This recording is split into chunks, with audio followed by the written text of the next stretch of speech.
Hello, it's Ron and Hope Unfiltered. We are so happy to be here today. This is season 3, episode 40, I think it is. We just cranking these out. How are you feeling today? I got jet lag. Last week, you wanted everybody to know you were in pain and that you were injured. Still in pain. Today, But I don't want to talk about my pain. you're jet lagged. Okay? And I didn't sleep well last night. I didn't either. I had a headache. Why didn't I sleep well? You said I was snoring. You said I was snoring. It was really bad. What's it sound like? It has no consistency. What's it do? Scary at times. Barbaric. Is it loud? Like flesh eating. Is it loud? Beyond belief. No, it is And not. I just lay there and I'm like, how is that sound coming out of that beautiful thing? How is all that noise? Because I've been sick. Baby, it's not just I've had sinus recently. stuff. It's not recent. You snore. No, I don't. Yes, I blow. you do. I blow. You go. That ain't snoring. Blowing bubbles is not I feel snoring. like the bed's collapsing or something. No. It's like, Yours is like, don't exaggerate. if you ever watched Jurassic World, No. Well, the Lost World. tell me what it sounds like. I can't produce it. I have to get a synthesizer. Oh my God. It's so bad. I was so tired. I wanted to sleep. But you hit me and you'll say, turn over. You're Stop. snoring so bad. But turning over didn't help. Nothing So conquered it why last do you night. wake me? Go in another room. No, I can't. Why? I can't do that. I can't be one of them old people where you sleep in separate rooms. I can't do that. I can't go there. I'd rather stay awake than do Okay. that. So last night I paid every price. Okay. Well, tonight I'm jet going lag. to sleep good too. You went to bed early and slept late But this I morning. got up with a headache, remember? Why didn't you tell me? I'd have prayed for you. Ron, I did tell you. You said, where are you going? I said, I'm going to get something for my headache. And I prayed for you. Oh, Lord. Did it get better? This is going round and round. Did it get better? No, it didn't. It did get better. Okay, it did, baby. It did. When I spoke the Tell name of you the Lord, what you want to hear. when I spoke the name of the Lord, it got better. Well, that's exactly what we're talking about today is miracles. I thought we was talking about sex before marriage. Ron, you are jet lagged. You don't know where you are. just said you want to talk about that. I'm like, what is there to talk about? That's why we said we weren't going to talk about it. It'll be over quick. I said because people are having sex before marriage. No, But what does the Bible say about it? not church people. Oh, Lord, here we go. You're not supposed to. But Not you know supposed what? to. You're not supposed to overeat either. Baby, You're not supposed to. you can't water that down to You can't be overeating. gluttonous either, You and you're can't not water supposed to that down. hate either, and you're not supposed to be envious either. But people do all the things. Yeah, but all those other things don't have the ramifications and the soul ties and all Right. that other stuff that goes with it. But we can't shame the people who have, No. who are. We got to We've show never them a shamed better anybody. way. We've never shamed anybody. But you're not supposed to. No, you're not. You're supposed to wait until you've been married and sex was made for marriage. But then what happens when you get married? You eat that wedding cake, and there's Wedding something cake. in the wedding cake. Nutritionists say don't touch it. Why? It just kills sex drive. The wedding cake kills Yeah. sex drive. It just destroys it. Something about as soon as you sign that certificate and say I do, it just When you say I do, goes then right you out don't. the goes right out the You door. don't no more. Let's talk about miracles. Let's do it. What we wanted to do is, long ago, one of our most talked about and most viewed podcasts when I talked about something called Weird Church. Yep. And basically talking about, I don't care what's popular. I don't care what's going. I don't care what's relevant. I'll never sell out to a powerless, impotent God. I'm just not going to do it. And I'm not going to try to let my media and marketing corporate savvy build something that is a type of what God really wanted to build in the earth. I want to be sharp. I want to run things well. I want to be fiscally smart. I want to be a great leader to my staff. I want to be impactful, and I understand there's that side of it, but it's not the only side. Right. And when we've taken the power of God to cast out a demon afflicted person, enslaved to the will of a demon, when we take that and throw it out the door, when there's when there's no more altars even in churches because we put the seat right up next to the stage, when there's no anointing oil, when there's no laying on of hands, when there's not even an opportunity. I didn't come with wise or persuasive words of man's wisdom, 1 Corinthians 2, but I came in power and demonstration of the Holy Ghost. In other words, he said, I didn't come to impress you. He said, I came in power. Yeah. He said, if I come, devils are going to get cast out, yokes are going to be broken, you know, how many miracles are going to happen. How many meetings have we sat around tables and all of the things we've talked about, and we've been guilty of it, of this is what you got to do to impress people when they walk in. It's got to look like this. Oh, but I don't mind all that. For that. I don't mind all that. But to me, that's wrapping paper. But the focus cannot be the focus. No, it's wrapping paper. And because I'm not going to be hypocritical. Yeah, I'm not going to be hypocritical. I have employed a lot of that in church. Now, I didn't early on. Nobody was doing that in 91. And we didn't have any of that, but we had the power. And we had the power. And the demonstration. And what I've tried to do now is incorporate a lot of the things that are culturally relevant. But when it comes down to what I believe and who I am, that is not up for discussion. Right. And, just recently, we've had some of the most powerful altar calls ever. Just seeing the demonstration of God all over the place. It's just amazing some of the things that's been happening. And so the fact is, it's not that, I'm trying to hold the line to Pentecost. It ain't that I want to be that. It's that there's just no way around without just skipping the whole book of Acts, which is the birth and foundation of the church. Unless you just skip the whole book. And then probably a good quarter to 30% of everything the Apostle Paul wrote about, and then the entire ministry of Jesus. I don't know how you just say, we're not going to let that stuff happen in our services. Jesus didn't just come for death, burial, and resurrection. He came so we could behold the glory. The glory is the weight and authority and the power of God. And so Jesus demonstrated the authority and the power of God everywhere he went. He healed all that were sick and afflicted of the enemy. But there's some things you have to do. Now we corporately have the same authority that Jesus had individually. That's why there's over 5,000 denominations, because the enemy is divided from within, and we have no corporate voice because every preacher believes something different. And so we find out the preacher. And then you have people who don't think it's important to go to church. We find, that's another current thing with the rise of the internet. But so now that we have preachers that believe a million different things, we get to go to the church that preaches the Jesus I like. Yeah. Instead of the Jesus that changes me. Mm-hmm. The style of worship I like. And so we've reversed the whole thing, because Jesus did not come to be like. Jesus said he came to bring a sword. Jesus said he came to divide family members, mother and father. Yeah. Jesus, the fact is, Jesus' numbers didn't grow. Jesus' numbers decreased. And do I want to be in a church with 5 people? No, I want to blow the doors out of a city. But I do not think that the demonstration of God amongst the people who so badly need his touch is up for discussion. And a world which is demonstratively more supernatural and demonic leaning supernatural, they are wide open and letting everybody know there is other power out there. Mm-hmm.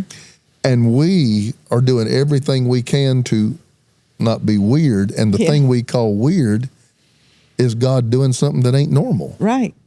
So we just normal people and normal songs. But it's who he is. Right. It's why he came. He's spiritual. He said, I came to set the captives free. And, our little ankle deep sermons are not going to do that. So I was talking to Travis Green a while back, and I knew this. And he said, let me counter that. He said, the reason, so many of my generations have moved away from that, he said, is because, guys in your generation and above you didn't finish well. I said, you're exactly right. So you got a lot of the guys that really demonstrated. So you're throwing the baby out with the bathwater. So you got a lot of the guys that were very eccentric.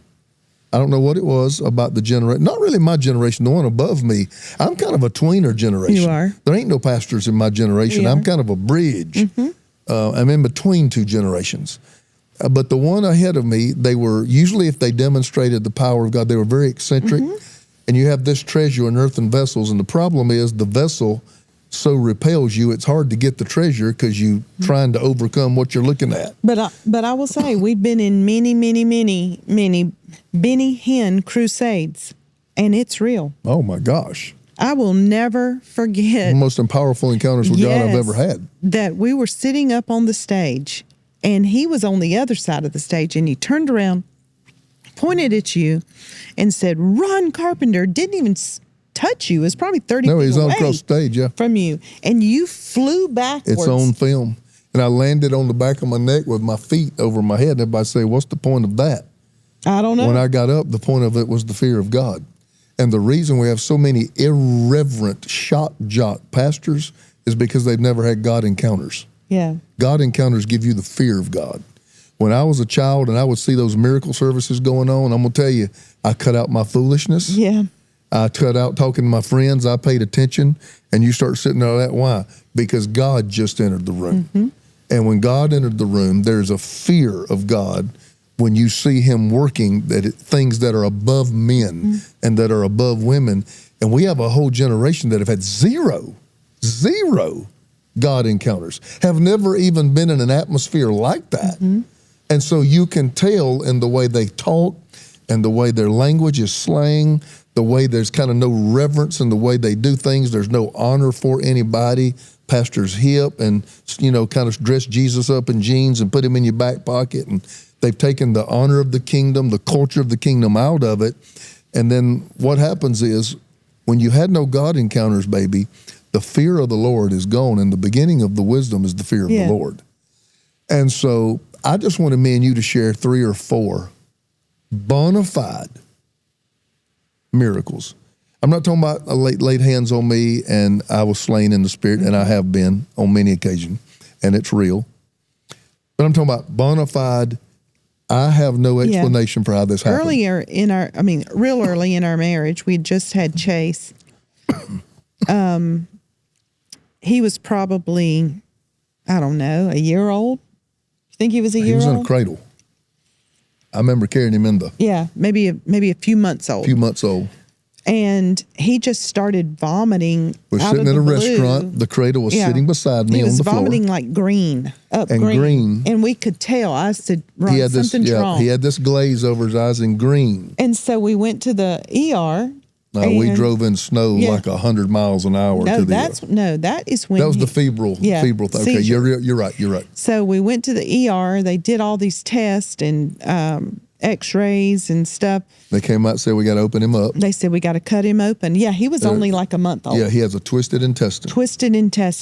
Okay, let me get interject. There you go. So they had a screen, and they put the barium in him. Yep. And we literally watched the barium go in his body, and it got to the twist, and it just stopped. And they said if we don't get to that, they said that can kill him. And they said the green stuff coming out of his mouth was bile. Yeah. So his liver bile was coming back up because he could not pass through his digestive tract. We had no insurance. None. Nothing. Just struggling to make it. And I went and I saw it right on that screen. Well, of course, you're on the edge of freaking out. Fear's gripping me. At that moment, he's our young kid. He was our everything. And I did what I knew to do. I started praying in tongues and praying in the Spirit as hard as I could pray. In that hospital. Not being ridiculous, but I prayed out loud because I didn't know what was going on. Right. And when you don't know what to pray as you ought, the Spirit gives utterance. See, that I believe that. I do too. I don't believe that was for the book of Acts, and I don't believe that's for you folks who do that. You come on Tuesday night, and we're not going to promote it and tell nobody because y'all are crazy. That is a lifestyle. Right. And I got on there, and I began to intently, Pray in the Spirit. Pray in tongues. Out of fear. I was trying to get a hold of my fear, begin to pray in the Spirit of God in other tongues. And I don't know, it's been a long time ago. And I sat there and watched on a screen. They were getting ready to open him up. I watched. The untwist. It untwisted right before my eyes, and all of a sudden I saw that barium start leaking, and there it went. Just started going right on through his digestive tract. And I remember that doctor said, I have no idea what just happened. Came back out. I don't know how this happened. I did. Yeah. When you don't know what to pray as you ought, the Spirit himself gives utterance that cannot be understood. And he does it with groanings. Just sometimes you can feel it coming up out of you. How many miracles have people missed just because of by that? not believing for it and not praying for it? Just thinking that it doesn't happen today. So, and, that is why it's hard to talk me and you out of this. Right. We've seen it. I've experienced too much. And your doctrine, my experience, never has to bow to your doctrine. Well, theologically, let me show you something, Pastor Ron. I don't care what you got theologically. I prayed in the Spirit, and I saw my son's intestines untwist right before they get ready to split his whole chest and gut open, and a doctor come out and look at me and say, I don't know. Yeah. But we got a miracle. We got our miracle.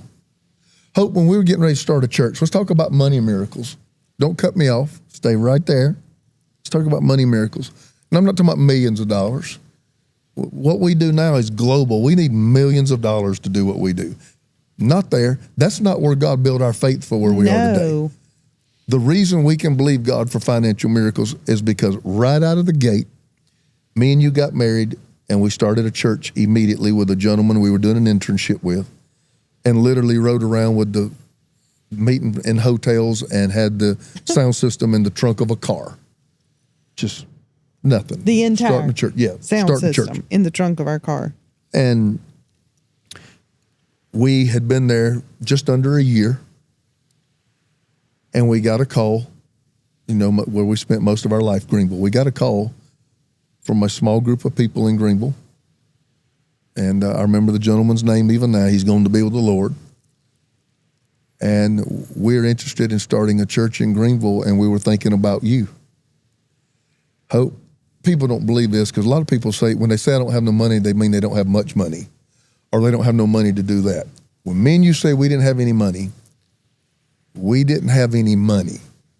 We lived off missionary money when whatever we were came in. Yeah, we were church planters, interns, and we had gone around and asked people, churches for $50 a month, and we had $1,200-1,300 a month that would come in if it all came in. Some month that didn't come in. That first some year, month that did. Our tax return was $8,600. $8,600 we lived the first year as our tax return. So, long and short of it is, we were in Knoxville, Tennessee, and I needed to get to Greenville, 3.5, 4-hour drive through the mountains. I needed one night for a hotel. I needed 2 tanks of gas, one down and one back. And I said, I need $100 to go meet with these people who want to start this church. We did not have $100. We couldn't find it in our budget. It wasn't there. It wasn't in our envelopes. Yeah, Remember, we had money in envelopes. We had envelopes. We didn't have any money. And you and I prayed. Now, I know prayer, I've said, is not the seed for money. But I don't even remember having seed. I don't remember having a dollar bill. We might have had some pennies in a jug. We prayed and said, God, if it's your will. Yeah, it was something along those lines. For us to go to Greenville and start a church. I need this $100. You're going to have to provide this money for us. I need this $100. And they had a deadline kind of by, we'd like to have this meeting by, because I was not the only person they had in mind. And I remember me and you grabbing hands and agreeing. And if any two agree, it shall be done by our Father which is in heaven. And was it 2 days? Seemed like it was 2 days. I don't remember how many days it was, but it was the day before you had to leave. The day before I had to leave. Maybe 3 or 4 days then. Guys, you can believe this. We got an envelope in the old check in the mail thing. We got an envelope in the mail. We never got mail. We had a tiny little apartment in Tennessee and been married a year. Right. We got an envelope with no return address. But it had the stamp on it. The postscript across the stamp was Bluewell, West Virginia. Bluefield, West Virginia. Do you know anybody in Bluefield, West Virginia? I certainly didn't then. To this day, I don't know anybody in Bluefield, West Virginia. I'm 56 to this day.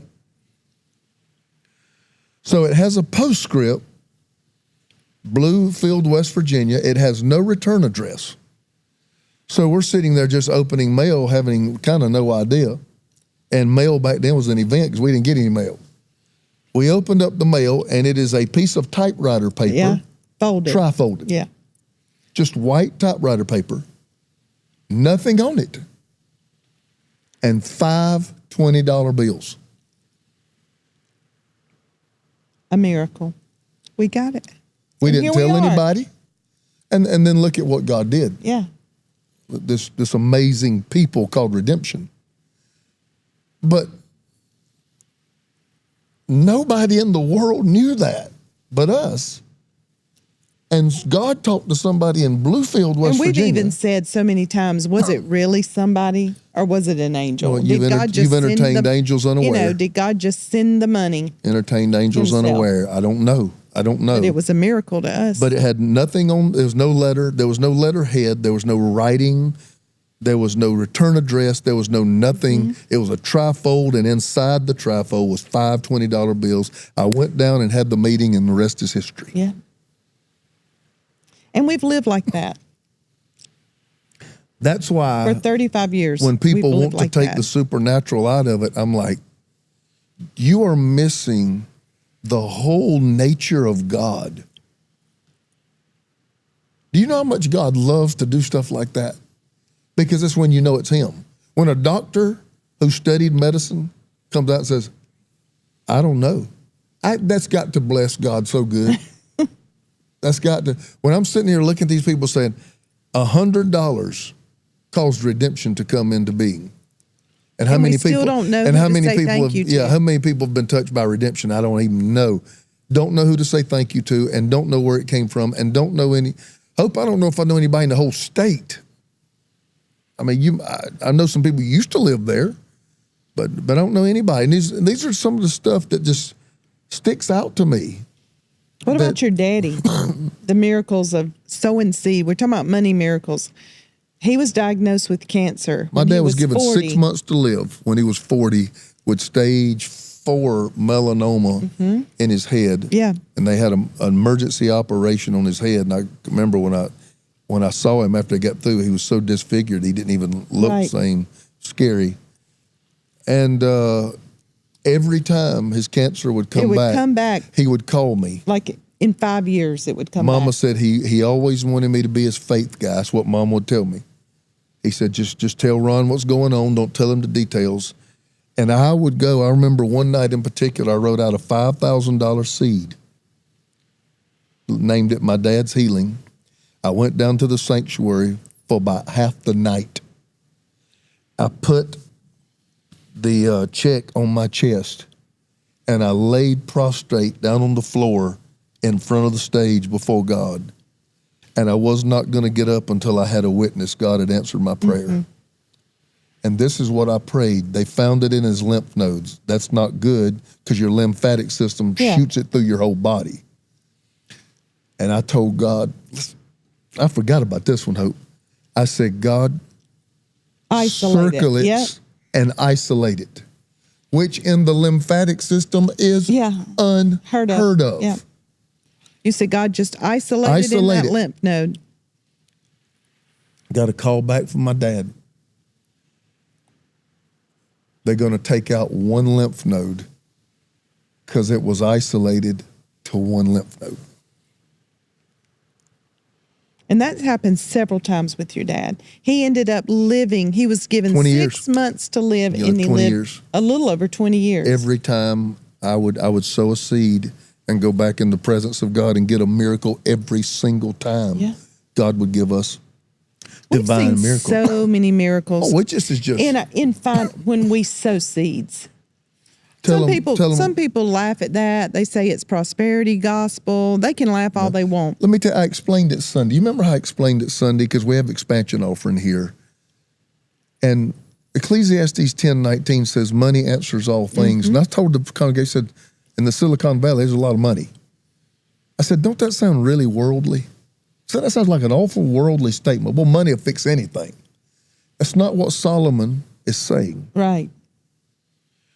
What I've tried to teach people about money is people look at money and there's still almost kind of a side-eye look to money. Money has no spirit or identity of its own. Money is neutral. There's not good money, bad money. There's not any kind of money. Money's just a medium of exchange. Right. We exchange money for this. Yeah. We exchange money for this. I exchange money for this. I exchange money for this. We exchanged it for this. Money is a medium of exchange. It became a microphone, a telephone, a cup. Right. It takes on the identity that you give it. A tank of gas, a drive-through. That's all money is. As it is in the natural, 1 Corinthians 15, so it is in the spirit. Money answers all things. So there are a lot of people that just throw something in a bucket. Now let's make sure the church bills are paid. They give it no Just identity. miss everything. You're cutting covenant with God. And so we give our seed an assignment because that money does not know what it is. When we go to 7-Eleven and get gas, it knows what it is. Yeah. But when I throw it in an offering in bucket, church, it don't know what it is. Unless you name it. My father's healing, my wayward son coming home, my children free from drugs, My marriage. launching my new company, reconciliation in my marriage. You can't buy anything in the kingdom. You have to sow for it. Right. Because the foundational law of the kingdom is sowing and reaping. And we have learned to sow and name it, and bam, It does happen. God just shows up with these crazy. We built that almost 5,000 seat dome in Greenville off of a seed. Yeah. Sowing into Because somebody else. Ephesians 6:8, we believe the word. What you make happen for others, or the good that you make happen for others, God will make happen for you. When we took all of our resources and helped another man pay off his building, when we desperately needed a building, and in 4 days I had our building financed. That's right. And it took us years. 2 years I prior couldn't get to it that. financed. Yeah. And in 4 days after that seed, we had it financed. Right. Because we named our seed. Because we And named our believed seed, God. we sent it out, and it came back, and God made happen for us what we made happen for somebody else. Over and over and over again. Bless you. Our marriage today, This miracle. sitting here Let's today. let that be the last one. Our marriage sitting here today is the 2 things were result going on. of a seed. Okay, here again, my numbers and my days, I may not have it right, so you can correct my details, because those were some hard days. It may be blurry. We had been separated when our world was falling apart. By that time, a Few months. couple of months, 2 or 3 months, which was like 17 eternities to me, because I never in any day of my life ever thought I'd be by myself. And I think it was a pretty long time for you too, because you weren't doing that well either. We were at 2 different places. You were getting ministry, and I was surviving, holding down the fort and surviving.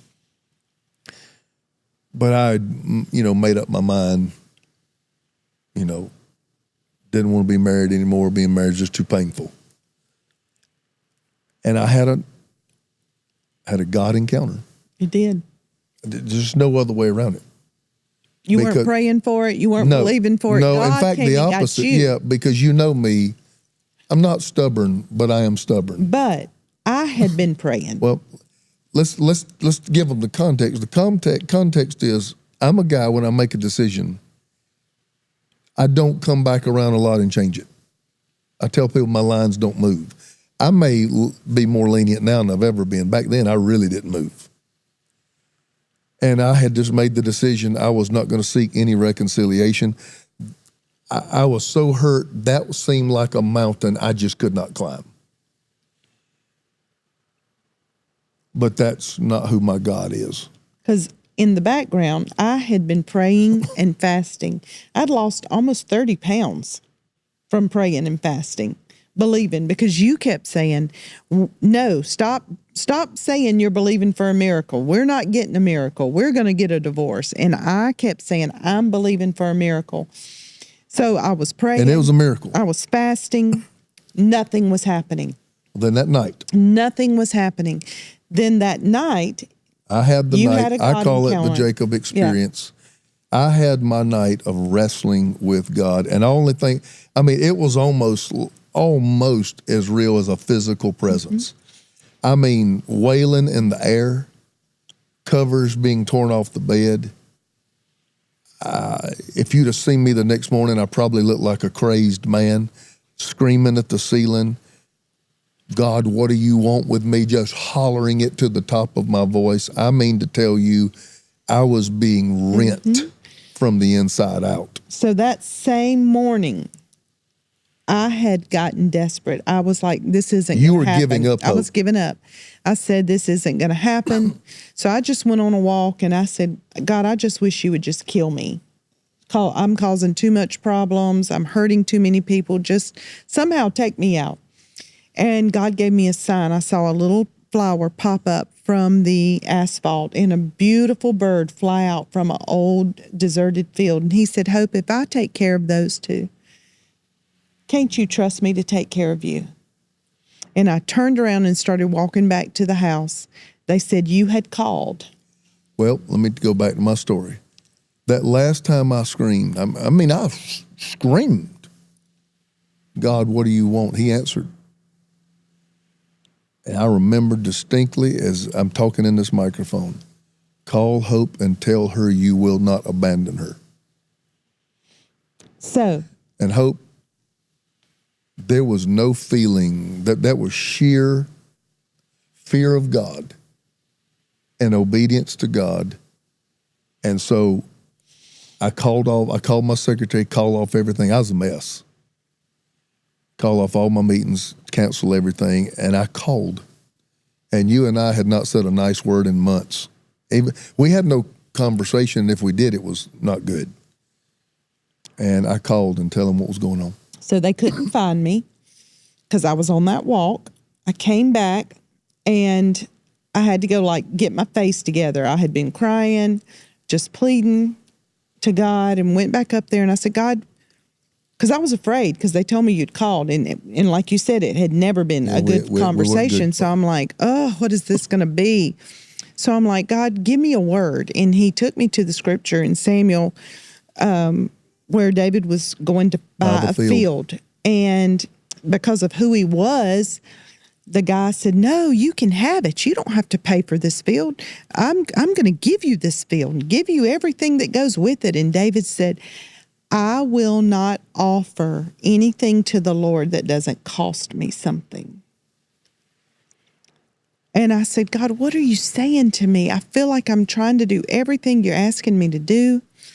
And he said, sow a seed. I said, God, I don't have anything. Ron's cut me off. I don't have any credit cards. I don't have a checking account. But I had $1,000 in my wallet. And I was holding on to that for dear life because I didn't know where I'd end up if I had to start over. Like $1,000 could get me somewhere, but I was trying to hold on to something. And he said, I want you to take that $1,000 and give it to Lee and Denise Boggs. And I went down there and I told them the story, what had just happened between me and God, and I slid that money across the table, and we agreed, and you called, and you said, the whole story, you said, God's wrestled with me all night, and Hope, I want you to know that I will not abandon you. Everything that I had prayed and fasted and believed and the work that I had done on myself, nothing had changed your heart until that encounter with God and me being obedient to sow a seed is where I got my miracle. Miracle, because I wasn't budging. And where you were, all of it's just a miracle. And Hope, we're saying that we told 4 stories out of a lifetime, 4,000 of just, they came different ways for different reasons, for different times. But I can't remove this God element from my life. Knowing this side of God. He is a God of miracles. Has meant too much to my development and who I know He is. Signs and wonders are still relevant and happening Pastors, today. if you're listening to me, bring the power of God. Make room for people to experience God. I'm not talking about sing some really cool songs. I'm talking about make room. Because people's lives are messed desperate. up. They're desperate. You know, like the only thing we have to send a drug addict to now is rehab. Why? Because there's no power to break the yoke. I've seen more drug addicts get up and never want it again than I've ever seen get through rehab. But nobody does that anymore. Miracles, signs, it's and messy. wonders. It's messy. Our church service is too pretty. I got to be out in 55 minutes. It's got to be pristine. And that stuff ain't pretty. That stuff is messy. But you get desperate when you need a miracle. Yes. and what would happen? The guys who would go to the clean churches until they needed a miracle, and where would they show up? They'd call us. Redemption. Yep. They show up at Redemption because they would make fun of us and poke fun at us till they needed God. And so we have a generation that sees Hollywood and everything else pumping out the supernatural left and right, and then they go to a church that is totally void of it. And so and those of you that attend churches, look for a church where the power of God is demonstrated. When you preach about a thing, it's the preaching of the word and the ministry of the word. Give room for God to minister the word you just preached. And if you're listening to this and you need a miracle, it could be in your money, it could be in your marriage, God. it could be in your body, be in your children, whatever it is. Let faith arise in you today to believe God for a miracle. He is a miracle working God. The testimony of Jesus is the Yes. spirit of prophecy. We're sitting here testifying of Jesus, and it gives you a glimpse of the prophetic. When you hear what we say and testify, it gives you a glimpse of what God can do for you. So there's a prophetic unction that is going out, even as you and I talk about the goodness of God and His miraculous power. Amen. We got to let these folk go, but I just hope we've encouraged somebody in their faith. And we, like always, we don't do ads anymore. We don't do advertisements anymore. But I got something I'd love for you to look at called The Vault. I put a lot into my teaching and preaching, as well as many ministers do. But now that I got some years in my rearview mirror, I've got thousands of hours of teaching on every topic imaginable, and we put it all in an archive called The Vault. But you can only get it through my app. So go to the Ron Carpenter app, download The Vault, check it out, look at it. It is subscription-based because we have to manage it. We have to put a lot of money into it, and it costs a lot to digitally master all of these old cassettes and VHS and everything, and that's what we're doing, making it high quality. But I would love for you to check it out for $9 a month. We used to pay $9. I pulled CDs around and DVDs, and I'd sell them at conferences. Yep. And you got one message for $9. Now you can get a guy's entire archive. That's a pretty good deal. So I'd love for you to check that out. Tell them what you do. And if you need a voice in your life, you need somebody to hold your hand, to mentor you, to help you become a better wife, a better mother, a better business owner. It's for men and women. Join Hope's Inner Circle. Go to hopesinnercircle.com. And we meet twice a month. Once via Zoom, once on webinar, and it is pretty doggone good teaching. Good stuff. A lot of guests we have on there. You've been on there with me several times. We've had Darius Daniels, Real Talk Kim, John Maxwell, Sam Chan. Lots of amazing voices. And growth if you stuff. need growth stuff. Yes, a voice in your life to help you grow, to help you be better, join the Inner Circle today. I'd love to have you. And until next time, it's Ron and Hope. Unfiltered, real, raw, and relevant. We love you guys. Hope this blessed you, and we'll see you real soon.